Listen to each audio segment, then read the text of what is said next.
बिस्मिल्लाहिर्रहमानिर्रहीम। अस्सलामुअलैकुम। Mansoor voice channel पर खुशामदीद। वीडियो शुरू करने से पहले चैनल को सब्सक्राइब करें और न्यू वीडियोस के नोटिफिकेशन के लिए बेल आइकॉन को भी जरूर दबाएं। पेशे खिदमत है बदरू एपिसोड 2। फयाज हवेली का मुलाजिम था। उसे वही करना था जो उससे कहा गया था और इसी काम से वो यहाँ तक आया था। मैं तो सिर्फ एक बेकार सी चीज था जो मैंने उससे इतनी फजूल बातें की थी। ताहिर अली साहिब के मेहमान आ गए। फयाज ने अपना काम कर लिया और इसके बाद वो लोग वहां से चले भी गए। बहुत अजीब सी कैफियत थी, लेकिन वही बात है कि दूसरों के मामलात में टांग अड़ाने से कोई खास फायदा नहीं होता। और फिर हवेली ताहिर अली से मेरा कोई ताल्लुक भी नहीं था। वैसे इसमें कोई शक नहीं कि रेलवे स्टेशन पर मौजूद तमाम कुल्ली एक तरह से मेरा खानदान बन गए थे। उनमें बहुत से लोग ऐसे थे जो बाल बच्चे वाले और घर बार वाले थे। मैं तो एक तन्हा आदमी था। खास तौर से बाबा जमील से मेरी बड़ी दोस्ती हो गई थी और मैं उनसे बहुत बेतकल्लुफ हो गया था।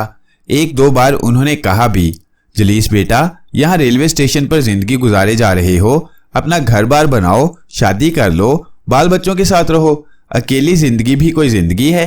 मैं हंसने लगा। मैंने कहा, बाबा जमील, एक बात बताइए मुझे, आपने शादी कर ली है? हाँ, क्यों नहीं। बच्चे हैं आपके? हाँ हैं। कितने बच्चे हैं? 3, 2 बेटे हैं, 1 बेटी है। चाची भी होंगी? हाँ, वो भी हैं। यहाँ आप जो कुछ कमाते हैं ले जाकर उन्हें दे देते होंगे। बाबा जमील हंसने लगा, फिर बोला, तो फिर कमाता किस लिए हूँ बेटा? नहीं, वो तो ठीक है, मतलब ये कि कभी कभी मुसाफिर यहाँ बहुत कम आते हैं और किसी की कमाई नहीं होती। रिज्क तो अल्लाह जितना लिखता है उतना ही मिलता है, ज्यादा कैसे मिल सकेगा बेटा? बाबा जी, शायद मैं अपनी बात सही तौर पर नहीं कह पाया। नहीं, मैं समझ रहा हूं जो तुम कहना चाहते हो। क्या समझ रहे हैं आप? अच्छा बताइए, तुम यही कहना चाहते हो ना कि आज़ाद जिंदगी सबसे अच्छी होती है? बिल्कुल बिल्कुल, यही मैं कहना चाहता था। देखो बेटा, उम्र के मुख्तलिफ हिस्से होते हैं।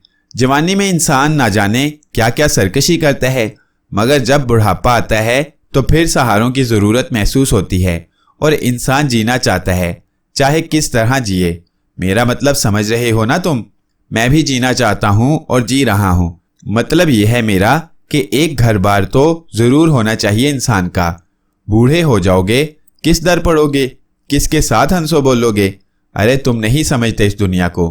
वो जो कहते हैं ना, सारी दुनिया ताकत की पुजारी है, बदन में जान है तुम्हारे, ज़्यादा से ज़्यादा बोझ उठा सकते हो। बूढ़े हो जाओगे तो एक सूटकेस उठाना भी मुश्किल होगा। बच्चे होंगे और कुछ नहीं तो कम से कम रोटी तो दे ही देंगे। हाँ, आप भी ठीक कहते हैं, मगर मैं आपको बताऊं बाबा जमील, कभी कभी इंसान सोचता कुछ है और होता कुछ और है। कुछ नहीं मिलता उसे, और फिर जिंदगी मौत का क्या भरोसा। इंसान से बहुत कुछ छिन जाता है, कोई फायदा नहीं होता। बाबा जमील, बस आप यूं समझ लें कि दिल बहलाने के लिए सब कुछ ठीक है, वरना कुछ भी नहीं।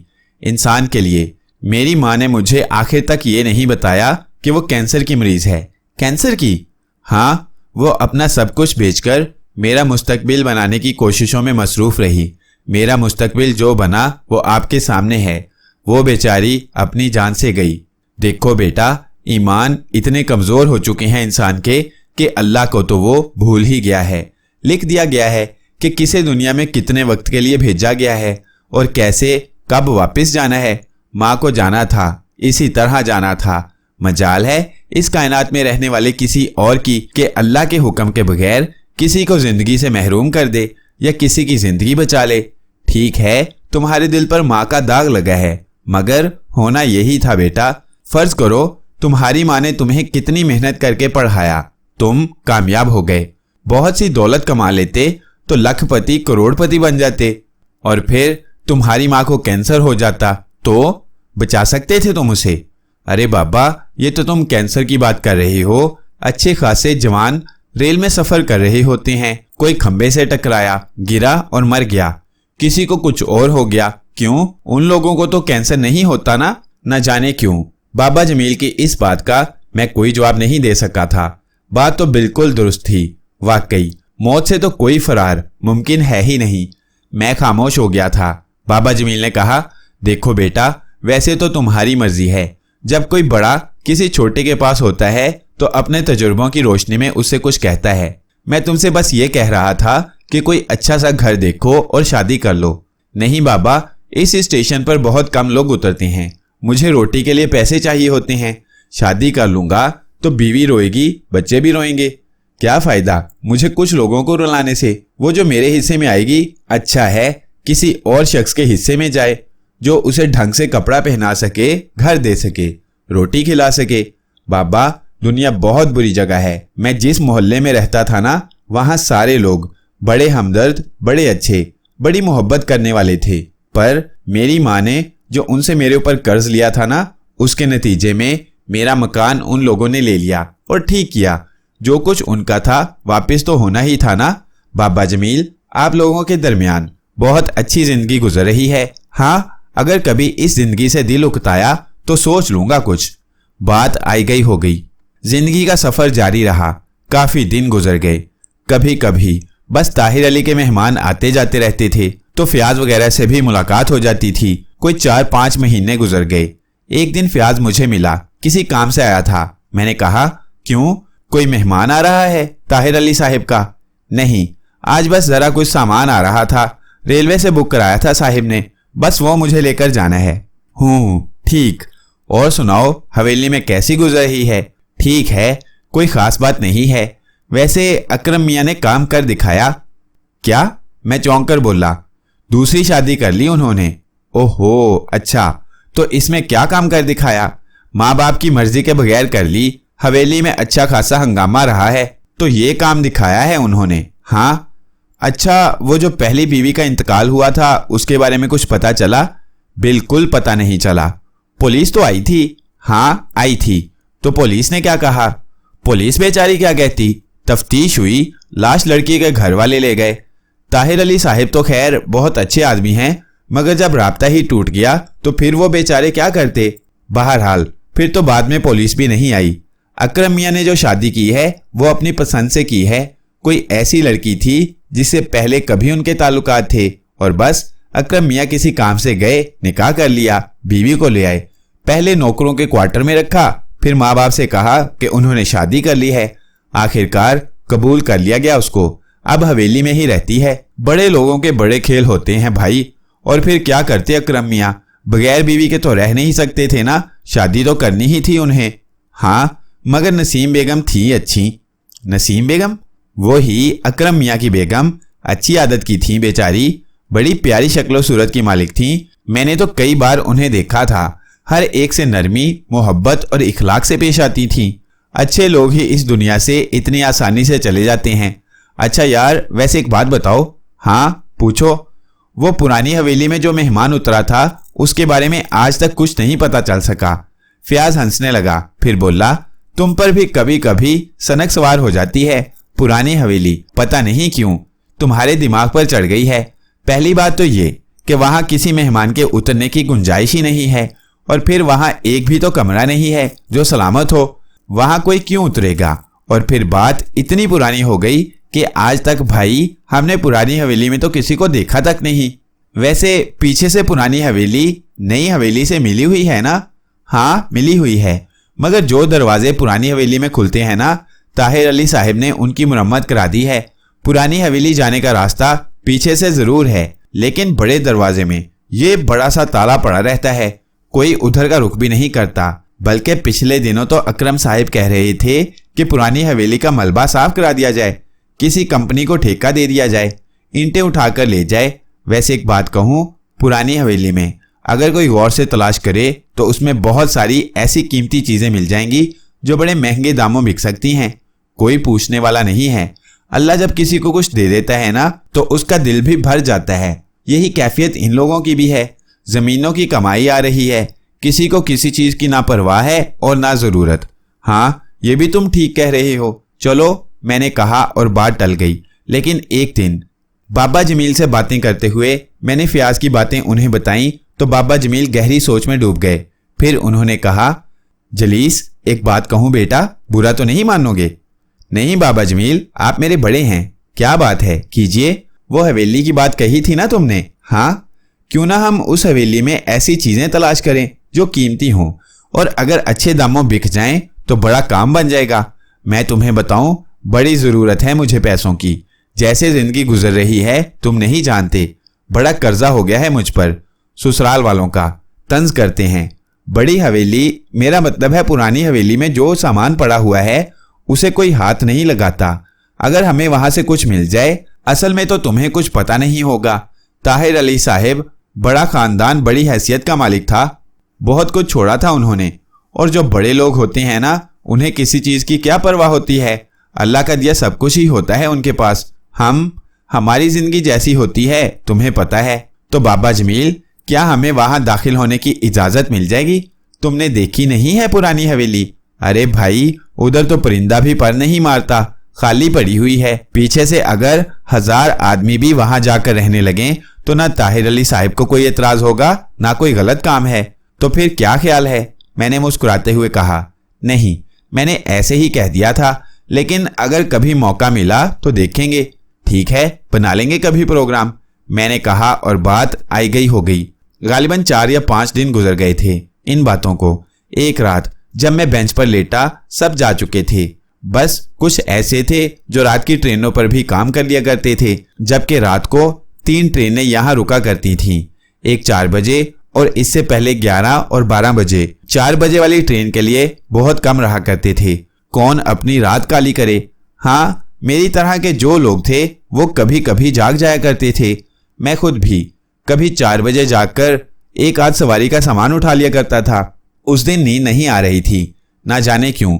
सोचते सोचते दिल में पुरानी हवेली का ख्याल आया। मैंने सोचा कि क्यों ना पुरानी हवेली को एक बार देखा जाए। दौलत की कभी तलाश नहीं की थी, लेकिन बाबा जमील जिस कदर जरूरतमंद इंसान था, अगर हवेली से कोई ऐसी चीज हासिल हो जाए तो क्यों ना बाबा जमील के लिए कोशिश की जाए।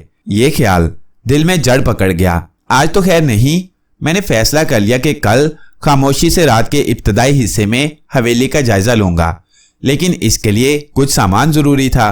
पैसे अच्छे खासे बच जाया करते थे। बाबा जमील जैसे दूसरे लोगों की थोड़ी बहुत मदद कर दिया करता था। मेरा क्या था, कपड़े थे, रोटी भी थी, अल्लाह का फजल था। बस दिल में ख्याल जड़ पकड़ गया और मैंने ये फैसला कर लिया कि कल हवेली में जाऊंगा। दूसरे दिन सुबह मैंने रेलवे स्टेशन छोड़ दिया, कपड़े तब्दील किए और इसके बाद बाजार में निकल आया। तेज रोशनी वाली एक टॉर्च खरीदी, कुछ और ऐसी चीजें ली जो काम आ सकती थी और इसके बाद वापस आ गया। 11:30 बजे वाली ट्रेन निपटाकर मैंने खामोशी से कपड़े बदले और पुरानी हवेली की जानिब चल पड़ा।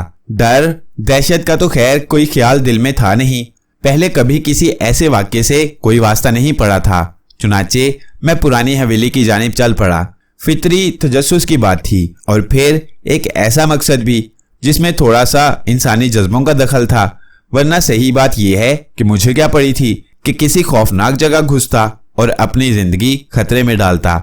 बस ये समझ लिया जाए कि तबीयत में एक जौलानी सी पैदा हो गई थी। फासला काफी था। बहुत देर में ताहिर अली के हवेली पहुंचा। सामने के हिस्से में रोशनियां भी थीं और पहरेदार अपनी जगह मुस्ताद नजर आ रहे थे। ताहिर अली बहुत दौलतमंद आदमी थे और मैंने बस उनके किस्से ही सुन रखे थे। मैं सामने के हिस्से से गुजरकर अकबी हिस्से की तरफ पहुंच गया। पता नहीं क्या किस्सा था।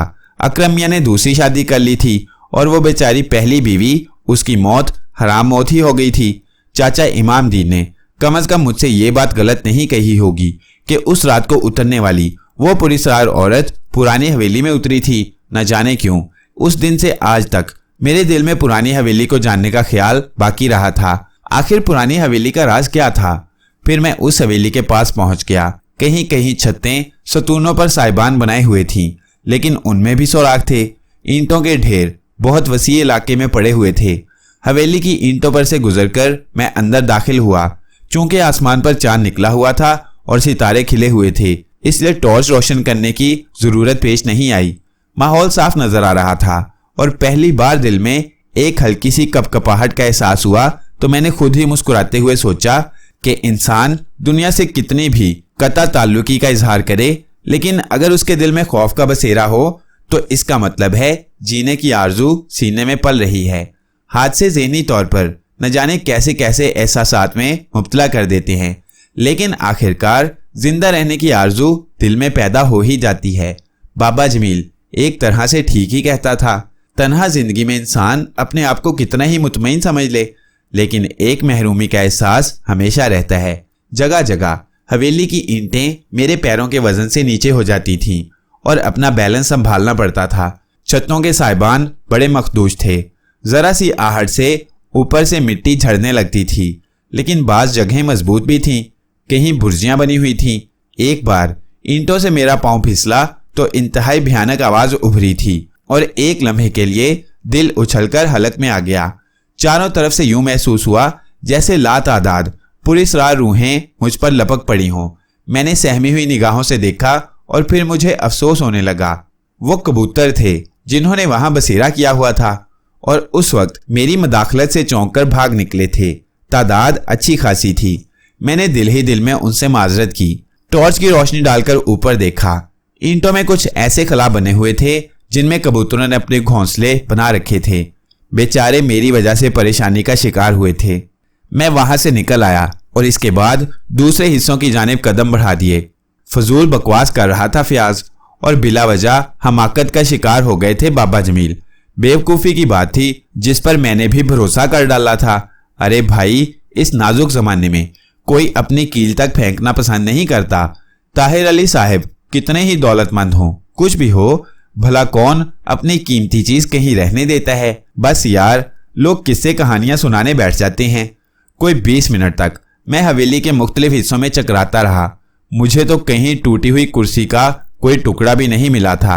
लेकिन फिर अचानक ही एक एहसास ने मुझे अपनी जानिब मुतवज्जा कर लिया। ये एहसास गलत नहीं था। अब तक मैं हवेली के माहौल और अपने ख्यालात में खोया हुआ था, इसलिए मैंने गौर नहीं किया था। लेकिन अब जो गौर किया तो मुझे फौरन ही ये एहसास हुआ कि हवेली में कोई पुरस्कार बात जरूर है। कबूतर यहाँ थे, लेकिन कबूतरों के उड़ने से ईंटें नहीं खिसकती।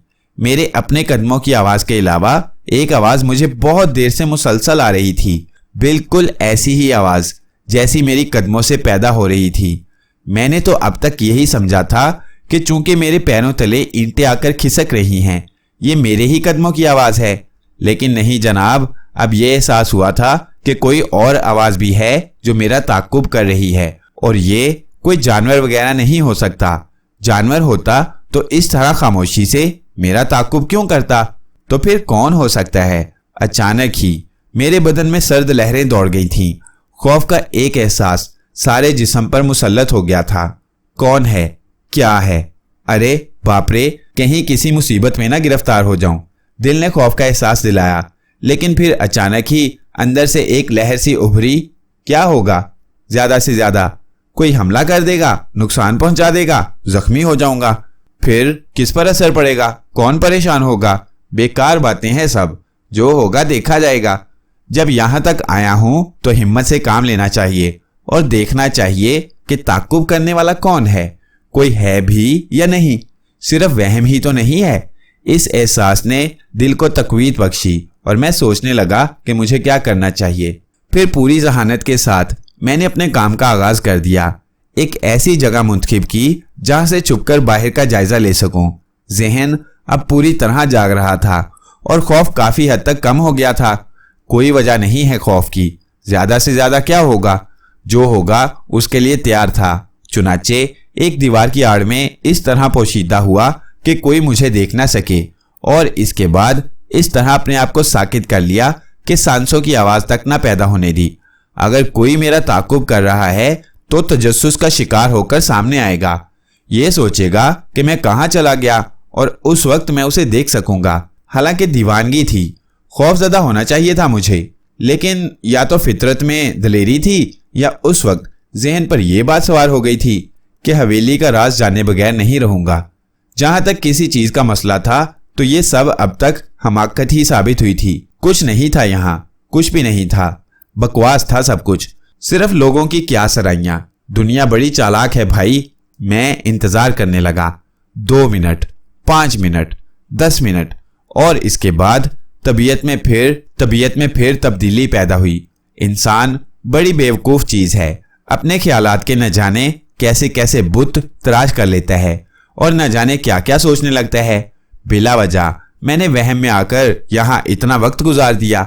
हवेली में ना तो कोई कीमती साजो सामान पड़ा हुआ है और ना इस वक्त जो एहसास मेरे दिल में जागा है उसकी कोई हकीकत है। झक मारने से कोई फायदा नहीं, अब खामोशी से यहां से निकल चला जाए। अपनी जगह से हिलने का इरादा कर ही रहा था कि अचानक ही उस रास्ते पर कदमों की चाप सुनाई दी जिससे गुजरकर मैं खुद यहां तक आया था और मेरे कान उस आहट का जायजा लेने लगे। आह, था कोई यकीनन था। फिर मैंने एक साया देखा, एक इंसानी जिस्म जो उस हिस्से में नमूदार हुआ था जिस हिस्से से गुजरकर मैं यहां तक आया था। मेरे बदन पर कपकपी सी तारी हो गई थी। मुझे यूं महसूस हुआ था जैसे मेरे बदन की कुव्वतें अचानक ही खत्म हो गई हों। पांव जिस जगह थे वहां से आगे ना बढ़ सके। पता नहीं क्या हो गया था, बस ऐसा ही लग रहा था जैसे मैं अपनी मर्जी से हिल भी ना सकूंगा। मेरी वहशतज़दा निगाहें सामने का जायजा ले रही थीं और मैं अब साए को गहरी नजरों से देख रहा था। सर से पांव तक स्याह लिबास में मलबूस मेरी ही तरफ चला आ रहा था। काला लिबास बदन पर लहरा रहा था और उसकी बनावट कुछ अजीब सी थी। इस बनावट से नुस्वानी नकूश इस तरह नुमाया थे कि दिल की धड़कनों में खुद ब खुद इजाफा हो जाए। लिबास भी गालबन सॉटन का था और सॉटन का चमकदार लिबास वैसे भी अगर चुस्त हो तो बदन के हिस्सों को नुमाया करता है। ये लिबास बेशक चुस्त तो नहीं था, लेकिन आने वाली शख्सियत का उठता हुआ हर कदम उन नकूश को नुमाया कर रहा था जो नौजवान दिलों में धड़कनों का शदीद इजाफा कर देते हैं। मैं इन एहसासात से दूर नहीं था। वो जो कोई भी था मेरे करीब आ गया और मैं कोशिश के बावजूद अपनी जगह से ना हट सका। पूरे स्याह लिबास में सिर्फ एक सफ़ेद पट्टी नजर आ रही थी और ये सफ़ेद पट्टी उस नकाब का एक खुला हुआ हिस्सा थी जो आने वाली शख्सियत के चेहरे पर पड़ा हुआ था। यानी पेशानी भी नकाब से ढकी हुई थी और चेहरा भी, सिर्फ आंखों की जगह खुली हुई थी।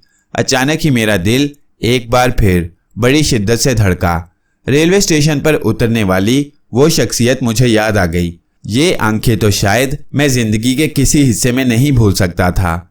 इन आंखों का सहर तो इंसान से उसके हवास छीन लेता था। आह, ये वही आंखें थी जिन्हें मैंने उस दिन रेलवे स्टेशन पर देखा था और इसके बाद से वो मेरे जहन पर बुरी तरह चिपकी हुई थी। शायद ये इन्हीं आंखों का सहर था जो मुझे पुरानी हवेली पर उतरने वाली किसी हसीना की याद दिलाता रहता था। वो यही मौजूद थी। बाबा इमामदीन ने गलत नहीं कहा था।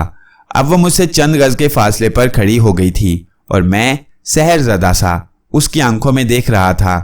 फिर वही तरन्नुम भरी आवाज उभरी, क्या कर रहे हो यहाँ? एक लम्हे तक मेरे मुंह से कोई आवाज नहीं निकल सकी। फिर अचानक ही मुझे अपनी बुज़दिली का एहसास हुआ। ये मर्दों की शान तो नहीं है कि दहशतज़दा होकर अपने होशो हवास ही खो बैठें। मैंने अपने आप को संभाल कर कहा, कुछ नहीं। क्यों आए हो? यहाँ आना मना तो नहीं है? बेशक मना नहीं है, लेकिन फिर भी किसी जगह आने की कोई वजह तो जरूर होती है। क्या आप इस बात पर एतराज करना चाहती हैं? मैंने सवाल किया और मुझे हंसी सुनाई दी। फिर आने वाली शख्सियत ने कहा, लड़ रहे हो मुझसे? बिल्कुल नहीं। तुम्हारे अंदाज में सख्ती है, इसकी वजह है। क्या वजह है? मैं महसूस कर रहा हूं कि तुम मुझसे सख्ती के साथ ये सवालात कर रही हो। अरे, क्या मैंने तल्ख लहजा इख्तियार किया है?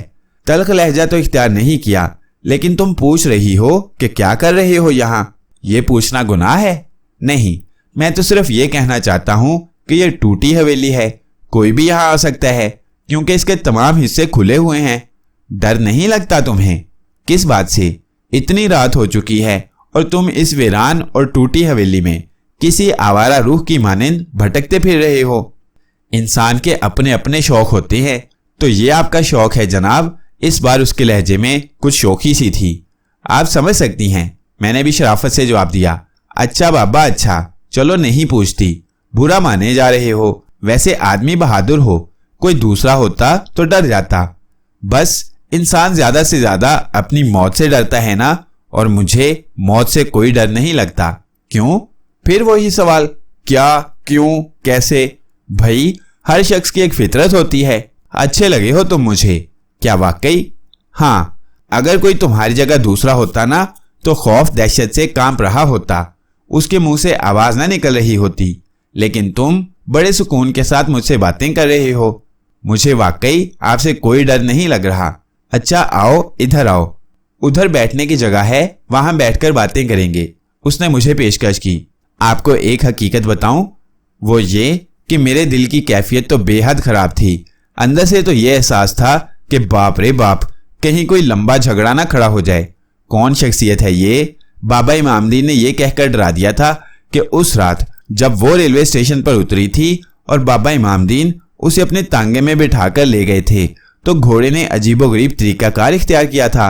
बाबा इमामदीन का कहना था कि वो कोई बुरी रूह थी, लेकिन अगर वो बुरी रूह थी तो इस वक्त यहाँ क्या कर रही है?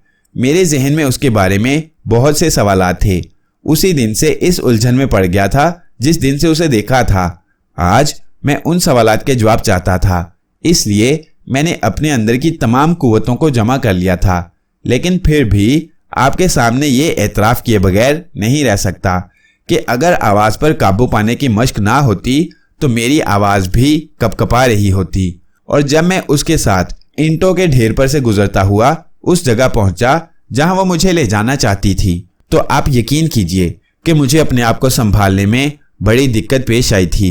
जबकि मैं महसूस कर रहा था जैसे ईंटों पर उसके कदम ही ना पड़ रहे हों, और वो इतनी आराम और सुबक रवि से ये रास्ते तय कर रही थी जैसे ईंटों पर उसके बदन का बोझ पड़ ही ना रहा हो। आखिरकार हम उस जगह पहुंच गए जहां एक टूटी हुई दीवार थी। ये दीवार ज्यादा से ज्यादा 3 फुट ऊंची थी और इत्तेफाक की बात ये कि बिल्कुल साफ सुथरी थी। वो घूमकर एक दायरे की शक्ल इख्तियार कर गई थी। पता नहीं क्या होगी पहले ये। वो दीवार के करीब पहुंच गई और बोली, कैसी साफ सुथरी जगह है, और फिर देखो यहाँ से हमें देखे जाने का खतरा भी नहीं है। हवेली की जानिब से कोई अगर इस तरफ देखे तो ये सामने वाली दीवार नजर आए और इसके अलावा और कुछ नजर नहीं आएगा। हाँ ये तो है। अच्छा तो अब बैठो यहाँ। ठीक है। मैं बहादुरी का मुजाहिरा करते हुए बैठ गया और वो मुझसे तकरीबन 5 फुट के फासले पर दीवार के दूसरे सिरे पर बैठ गई। उसके बदन से इंतहाई तेज खुशबू उठ रही थी और उसकी हसीन आंखों की चमक ने माहौल पर एक अजीब सी विजदानी कैफियत तारी कर रखी थी। मैं इन तमाम एहसासात का शिकार था, लेकिन अपने आप को संभाले हुए था। उसने बैठकर कहा, जी जनाब, अब जरा आप फरमाइए, आप हैं कौन? इंसान हूं, वो तो मुझे भी नजर आ रहा है, लेकिन इंसानों के नाम होते हैं, पते ठिकाने होते हैं। पहले आप ये बताइए कि आपने मुझे पहचाना कि नहीं? हाँ पहचान लिया। क्या वाकई? हाँ बताइए मैं कौन हूं? आप भी मेरी तरह इंसान ही होंगी। जी नहीं, बेवकूफ नहीं बना सकते आप मुझे। क्या मतलब? पहले ये बताइए कि आप यहाँ क्या कर रहे थे, और अगर सच बताएंगे तो फिर मैं भी आपको अपने बारे में बता दूंगी। अच्छा एक बात बताइए, अपने बारे में बताने की कोई खास ज़रूरत नहीं है। आपने भी तो मुझे पहचान लिया है और मैंने भी आपको। उस रात आप ट्रेन से उतरी थी और आपने मुझे सोते से जगाया था। ठीक, उसने कहा और हंस पड़ी। गोया मैंने ठीक कहा है। बिल्कुल। और इसके बाद आप तांगे में बैठकर यहाँ आई थी? हाँ आई थी, मगर बाबा इमामदीन कहता था कि आप इसी टूटी हवेली के सामने उतरी थी। हाँ उतरी थी। बस इसी बात ने मुझे परेशान कर रखा है। क्यों? अगर आप ताहिर अली की मेहमान थीं तो टूटी हवेली के सामने उतरने की क्या जरूरत थी? अगर मैं तुम्हें बताऊं कि ये एक राज है तो जाहिर है राज राज होते हैं और राज रखे भी जाते हैं। मतलब ये कि तुम इस बारे में ना पूछो कि मैं यहाँ क्यों उतरी थी। हाँ एक वादा करती हूँ। क्या? कभी जब भी मुनासिब मौका हुआ मैं तुम्हें इस बारे में बता दूंगी। अच्छा, क्या इसके लिए मुनासिब मौका होना ज़रूरी है? बहुत ज़रूरी है। चलो ठीक है, अगर ऐसी कोई बात है तो मैं तुम्हें मजबूर नहीं करूँगा, मगर एक बात तो बता दो। पूछो। क्या तुम यहीं रहती हो? क्या मतलब? मेरा मतलब है इस टूटी हवेली में। नहीं, ये भी कोई रहने की जगह है? नहीं रहती यहाँ? बिल्कुल नहीं। फिर? अब वही बात आ गई राज वाली, जिसे मैं बाद में बताऊंगी तुम्हें। अच्छा, अब इस वक्त तुम यहाँ कैसे आ गई? मैंने तुम्हें देख लिया था। कब? अभी थोड़ी देर पहले। कहाँ से? बहुत दूर से। फिर? तजस्सुस मुझे भी यहाँ ले आया। तजस्सुस तो इंसान की फितरत का एक हिस्सा होता है ना? हाँ। तुम रेलवे स्टेशन पर क्या कर रहे थे? सो रहा था, तुमने देखा नहीं? वो तो देखा था, लेकिन वहां बेंच पर क्यों सो रहे थे? इसलिए कि मेरा वही ठिकाना है। क्या मतलब? मेरा कोई घर बार नहीं है। ओ, अफसोस हुआ ये बात सुनकर। तन्हा हो बिल्कुल? हाँ। माँ बाप कहाँ गए? इंतकाल हो गया। कोई बहन भाई? कोई नहीं है। ओह, बहुत अफसोस हुआ। तन्हा तो तुम्हारा दिल बिल्कुल ही नहीं लगता होगा। इंसान आदी हो जाता है हर तरह की चीजों का। हाँ, ये भी है, उसने कहा और अजीब से अंदाज से मुझे देखने लगी। इसमें कोई शक नहीं कि जब मेरी आंखें उसकी आंखों से टकराती थीं तो मुझ पर एक नशा सा तारी होने लगता था। वो कहने लगी, अब इस वक्त अगर कोई हमें यहां देख ले तो? हाँ, खतरनाक हो सकता है, मेरे लिए भी और तुम्हारे लिए भी। मेरे लिए तो खैर नहीं होगा, लेकिन तुम्हारे लिए हो सकता है। क्यों? इसलिए कि तुम औरत हो, लड़की हो। हाँ, ये बात तो ठीक कहती हो, और मैं मुआवजत चाहता हूं कि मैं तुमसे बिला वजह बेतकल्लुफ हो गया। बिला वजह हो गए? बिला वजह ही कह सकता हूं। क्यों? इसलिए कि मेरा मतलब है, मेरा और तुम्हारा कोई रिश्ता तो नहीं है। मैं तो तुम्हारी सूरत भी नहीं पहचानता। पहचानना चाहते हो? दिल तो चाहता है। इसके लिए वक्त का इंतजार करना होगा। क्या मतलब? यहां आते रहोगे ना? मगर क्यों? इसलिए कि मैं चाहती हूं। मगर मैं तो तुम्हें नहीं जानता। मैं तो ये भी नहीं जानता कि तुम कहाँ रहती हो। क्या तुम्हारा ताल्लुक ताहिर अली खां साहिब की हवेली से है? ये उन्हीं की तो हवेली है। नहीं, मेरा मकसद नई हवेली से। ये मैं अभी नहीं बता सकूंगी तुम्हें, उसने अफसुर्दगी से कहा। अरे क्यों? मैंने कहा ना, ये अभी नहीं बता सकूंगी तुम्हें। तुम्हारी मर्जी है, मैं तुम्हें किसी काम के लिए मजबूर नहीं करूंगा। अच्छा देखो, आज क्या दिन है? शायद मंगल। अब तुम यूं करना कि मंगल की रात को इस वक्त यहाँ आना, मैं तुमसे मिलूंगी। असल में दिल तो ये चाहता है कि कल फिर तुम यहाँ आओ, मगर मंगल की रात को आना ठीक है। मिलोगे ना? जी, मैंने जवाब दिया। तो फिर अब जाओ। वैसे बहुत अच्छे हो। क्या करते हो? कुल्ली हूं। क्यों? बस। पढ़े लिखे भी मालूम होते हो? हाँ हूं। खैर कोई बात नहीं, लेकिन बहुत खूबसूरत हो, बहुत प्यारे, मुझे बहुत अच्छे लगे। बहुत शुक्रिया, लेकिन मैं ये अल्फाज नहीं कह सकता। कहोगे, एक दिन कहोगे। जल्दी ना करो। वो जो कहते हैं ना, जल्दबाजी खतरनाक हो जाती है। हाँ, अब मैं यहाँ हूं, तुम जाओ यहाँ से। तुम खुद क्यों नहीं चली जाती? नहीं, पहले मैं तुम्हें जाता देखना चाहती हूँ। तुम्हारा जाना जरूरी है। देखो, मुझे अपना दोस्त समझो। बिला वजह दोस्त समझो? नाम तक तो बताया नहीं तुमने अपना। बता दूंगी। वैसे तुम्हारा नाम मैं जानती हूँ। कैसे जानती हो? बस जानती हूँ। क्या नाम है मेरा? जलीस, उसने कहा और मैं शिद्दत हैरत से गुंग रह गया। तुम्हें मेरा नाम कैसे मालूम हुआ? बस मालूम हो गया। ये भी अभी नहीं बताऊंगी। चलो जाओ, देर हो रही है, बहुत वक्त हो जाएगा।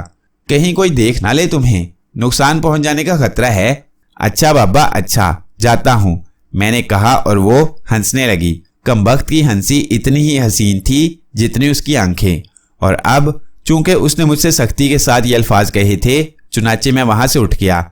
लेकिन मैंने कई बार पलट पलट कर उसे देखा था। वो वहीं उसी जगह दीवार पर बैठी हुई थी। यहां तक कि मेरे और उसके दरमियान इतना फासला हो गया कि मेरी आंखों से ओझल हो गई। अब इसके बाद वहां रुकना बेमकसद और बेसूद था। चुनाचे मैं चल पड़ा। जो कैफियत मेरी थी वो मैं अपने अल्फाज में बयान नहीं कर सकता था। बुरी तरह थक गया था। रेलवे स्टेशन तक आया और इसके बाद अपनी बेंच पर सो गया। फिर मुझे पता नहीं कि रात को 4 बजे वाली ट्रेन किस वक्त गुजरी। किसी ने मुझे जगाने की कोशिश भी नहीं की थी। अलबत्ता जब सूरज की रोशनी उभर आई थी तो रेलवे स्टेशन के हंगामे बढ़ जाते थे। सफाई करने वाला सफाई करने आता था और बहालत मजबूरी मुझे उठना पड़ता था। चुनाचे उस वक्त इसी वजह से उठा, लेकिन बदन टूट रहा था। बुखार किसी कैफियत पूरे वजूद पर तारी थी और मैं खासी थकन सी महसूस कर रहा था। ये तो गलत हो गया। रात के वाकयात याद आए। जहन पर एक सुरूर किसी कैफियत पैदा हो गई। रेलवे स्टेशन के आखिरी हिस्से पर बरगद का एक लंबा चौड़ा दरख्त था और उसके नीचे बड़ा सा एक चबूतरा बना हुआ था। उस दरख्त के तने के पास पूजा पाठ करने वाले आया करते थे। उन्होंने उस बरगद के पिछले हिस्से को बड़ा साफ सुथरा रखा हुआ था। अगर वहां तक का सफर तय कर लिया जाता तो ठंडी हवा के नीचे सोने का बेहतरीन मौका मिल सकता था। किसी को बताने की भी जरूरत नहीं थी। परेशान हाल था ही कौन। चुनाचे थोड़ी देर के बाद बरगद के पेड़ के नीचे आकर लेट गया। ठंडी छांव और ठंडी हवा के झोंकों ने पलकों को फिर से जोड़ना शुरू कर दिया। बदन पर थकी थकी कैफियत तारी थी जो उस ठंडी हवा से बड़ी फरहत बख्श महसूस हो रही थी। चुनाचे एक बार फिर मैं गहरी नींद सो गया। बरगद के दरख्त के नीचे खुरदरी जमीन पर सोना बहुत मुश्किल काम था और इससे भी ज्यादा मुश्किल काम ऐसे हालात में ख्वाब देखना जबकि चारों तरफ शोरो हंगामा हो, ट्रेनों की आमदोरफ्त हो, लेकिन मैं अपने हसीन ख्वाबों में खो गया था और उन ख्वाबों में वही हसीन आंखें मेरा ताक्कुब कर रही थीं।